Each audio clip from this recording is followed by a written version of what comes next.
Le Grand Matin Sud Radio, 7h-9h, Jean-Jacques Bourdin. On en parle avec vous, Benjamin Glaise. Si nous parlions de la porte-parole du gouvernement, qui a beaucoup parlé, un peu trop parlé peut-être hier matin, et qui a prédit la fin du macronisme. Oui, Sophie Primas, une petite phrase qui n'est pas passée inaperçue, figurez-vous.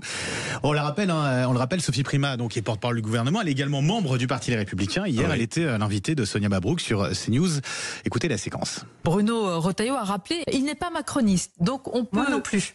D'accord, c'est pas une nouvelle puisque vous êtes membre d'ELA, mais ça veut dire qu'on peut être ministre clé du gouvernement et être un opposant au macronisme. La question, c'est pas être opposant au macronisme. Le macronisme probablement trouvera une fin dans les mois qui viennent, avec la fin du quinquennat, du deuxième quinquennat du président Macron. Le macronisme probablement trouvera une fin dans les mois qui viennent, à la fin du second quinquennat d'Emmanuel Macron. Ça n'a pas plu à tout le monde.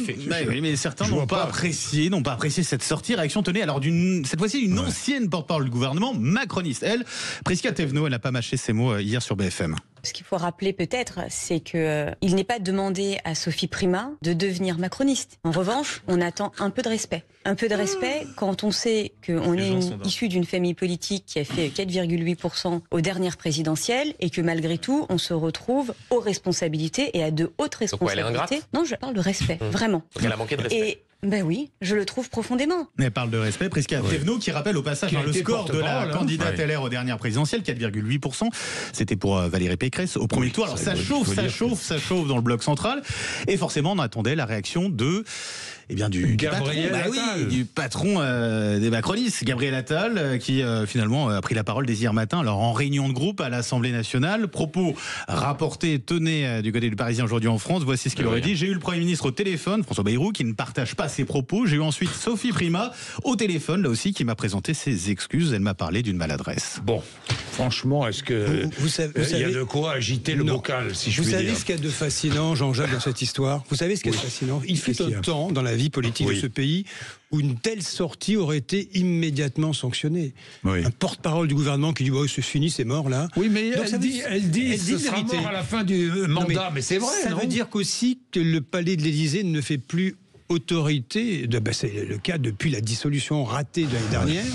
Il n'y a plus d'autorité sur vous savez, le socle commun, il n'y a plus de majorité. Oui, tout ça est en train de partir en biberie. On ne débat sur pas grand-chose. On débat sur pas grand-chose. Elle a raison, Jean-Jacques, elle a raison, pardon Jean-François, elle a raison. Moi, ce qui me sidère, c'est pas les propos de la porte-parole, c'est l'ampleur de la réaction. On a l'impression qu'on est en train d'assister à quelque chose de stratosphérique, mais c'est factuel.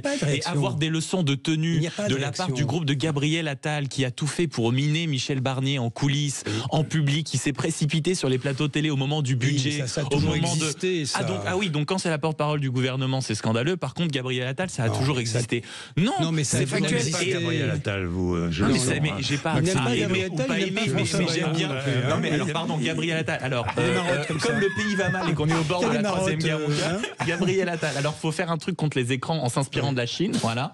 Comme on s'ennuie, il faut signer une tribune avec Lynn Renault. Bon, formidable. Et là, après avoir été Premier ministre, occupé des fonctions, faut proposer ce qu'on n'a jamais osé proposer quand on était au gouvernement par rapport à un sujet un tout petit peu clé qui est l'entrisme des frères musulmans dans ce pays. Donc oui, pardonnez-moi de penser que la porte-parole a raison et que l'ampleur des réactions prouve la fébrilité du camp central. Ce qui est déjà fatigant, c'est que nous en avons pour 2 années comme ça. Voilà, ce train-là. La vie politique vous fatigue un peu, ces débats politiques? Oui.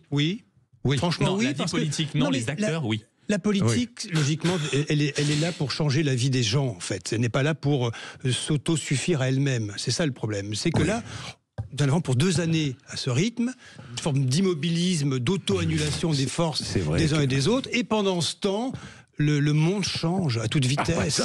L'intelligence artificielle fait chavirer le monde. Et nous, pendant ce temps, nous sommes en mode pause. Voilà, on attend l'élection présidentielle. Bon. Laurie Leclerc. C'est encourageant. Et Laurie Leclerc est là. Et nous attendait. Et elle bouge. Oui, elle bouge. Elle va nous rappeler les titres de l'actualité. Laurie.